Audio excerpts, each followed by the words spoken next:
ଦେଖନ୍ତୁ କାରଣ ଅଲରେଡି ତ ସେ ଯୋଉ ପୁଅର ତା ମା ଯାଇକି ଏଫଆଇଆର ଦେଲାଣି ଏହା ଏକ ପ୍ରେମଜନିତ ବୋଲି ଏବଂ ତା ମା ମଧ୍ୟ ସ୍ପଷ୍ଟୀକରଣ ଦେଇଛି ଝିଅକୁ ଜବରଦସ୍ତି ଝିଅର ବାପା ମା ଇଏ କରିଛନ୍ତି। ତେଣୁକରି ଗୋଟେ ଅର୍ଗାନାଇଜେସନକୁ ଆମେ ବଦନାମ କରିବା ଏବଂ ସେ ଅର୍ଗାନାଇଜେସନ ଆମର ଓଡ଼ିଶାର ମଧ୍ୟ ଅନେକ ଇଏରେ ମଧ୍ୟ ସେ ପ୍ରତିଷ୍ଠିତ ମଧ୍ୟ ହେଇଛି। ଅନେକ ମଧ୍ୟ ଛାତ୍ରଛାତ୍ରୀ ମଧ୍ୟ ଆଜି ଏଠି ପ୍ରତିଷ୍ଠା ଲାଭ କରି ସେମାନେ ଯାଇକି ଦେଶ ବିଦେଶରେ ମଧ୍ୟ ଇଏ କରିଛନ୍ତି। ତେଣୁକରି ଆମ ପାଖରେ ଯେତେବେଳେ ପାଠ ପଢିବା ପାଇଁ ଆମେ ଖୋଜୁଥିଲେ ଏନି ଗୋଟେ ହାୟର ଷ୍ଟଡିଜ୍ କରିବା ତାହେଲେ ଆମେ ବାହାର ରାଜ୍ୟ ଉପରେ ନିର୍ଭରଶୀଳ ଥିଲେ କି ବାହାର ବିଦେଶ ଉପରେ, କିନ୍ତୁ ଆଜି ଆମ ପାଖରେ ଓନ୍ ଇଏ ମଧ୍ୟ ଷ୍ଟଡି ଆଟମୋସ୍ଫିୟର ହେଇଛି ଏବଂ ଆମ ପାଖକୁ ଆମେ ଗର୍ବ ଅନୁଭବ କରିବା କଥା ଯେ ବାହାର ରାଜ୍ୟ ଏବଂ ବିଦେଶର ଅନେକ ଛାତ୍ରଛାତ୍ରୀ ଆମ ପାଖକୁ ଆସୁଛନ୍ତି ପଢିବା ପାଇଁ। ତେଣୁକରି ଅନୁଷ୍ଠାନକୁ କରା ନ ଯାଉ ବ୍ୟକ୍ତିଗତ ଭାବେ, ତେଣୁକରି ବ୍ୟକ୍ତିଗତ କ୍ଲାରିଫାଏ ହେଇଗଲାଣି ଯେ ସେ ପିଲାଟି କେମିତି ହେଇଛି ତା ପରିବାର ଲୋକ ଯାଇକି ଥାନାରେ ଏଫଆଇଆର ଦେଇଛନ୍ତି। ଏଫଆଇଆର ମଧ୍ୟ ବର୍ତ୍ତମାନର ଯାଞ୍ଚ ଚାଲିଛି, ପ୍ରକ୍ରିୟା ଚାଲିଛି। ତେଣୁକରି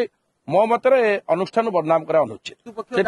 ବ୍ୟକ୍ତିଗତ ଦେଖ ମୁଁ କହିବା କଥା ଜଣେ ଷ୍ଟୁଡେଣ୍ଟ ଆସି ପାଠ ପଢିଲା, ମୁଁ ପାଠପଢା କ୍ୟାରିୟରଟାକୁ ଦେଖିଲି, ପାଠପଢା କଣ ହେଲା କଣ ନାହିଁ ତା ଭିତରେ, ଆଉ ବ୍ୟକ୍ତିଗତ କିଏ କାହାକୁ ଇଏ କଲା କଣ କଲା ସେଥିରେ ଏମାନେ ଦେଖିବାର କୌଣସି ଅଛି କି ପୋଜିସନ, କିଏ କାହାକୁ ଭଲ ପାଇଲା ବୋଲି କେମିତି ଜାଣିବେ ତାର କଣ ରହିଛି।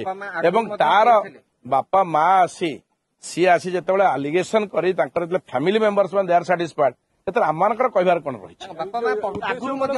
ନିଶ୍ଚିତ ରୂପେ କାହିଁକି ଗୋଟେ ଅନୁଷ୍ଠାନ ବଦନାମ କରିବା ଏଇଟା ଉଦ୍ଦେଶ୍ୟମୂଳକ କର୍ତ୍ତୃପକ୍ଷ ଯେତେବେଳେ ବାପା ମା ମାନେ ଜଣେଇଲେ ଆସିକି ଯେ ପ୍ରେମ ଜନିତ ଇଏରେ କଲେଜ କର୍ତ୍ତୃପକ୍ଷ ଯାଇ କାହାକୁ କଣ ଯାଇକି ଝିଅର ବାପା ମାଙ୍କ ସହିତ ଇଏ କରେ, କର୍ତ୍ତୃପକ୍ଷ ହେଲା ପିଲାମାନେ ପାଠ ପଢା ଦେଖିବେ ତାଙ୍କ କ୍ୟାରିୟର ଇଏ କରିବା ପାଇଁ। ତେଣୁକରି ବାକି ତାଙ୍କ ପାର୍ଟିରେ ତାଙ୍କ ଫ୍ୟାମିଲି ମେମ୍ବର ଅଲରେଡି ତାର କ୍ଲାରିଫିକେସନ ଦେଇ କେସ୍କୁ ମଧ୍ୟ ଯାଇଛନ୍ତି ପରିବାର।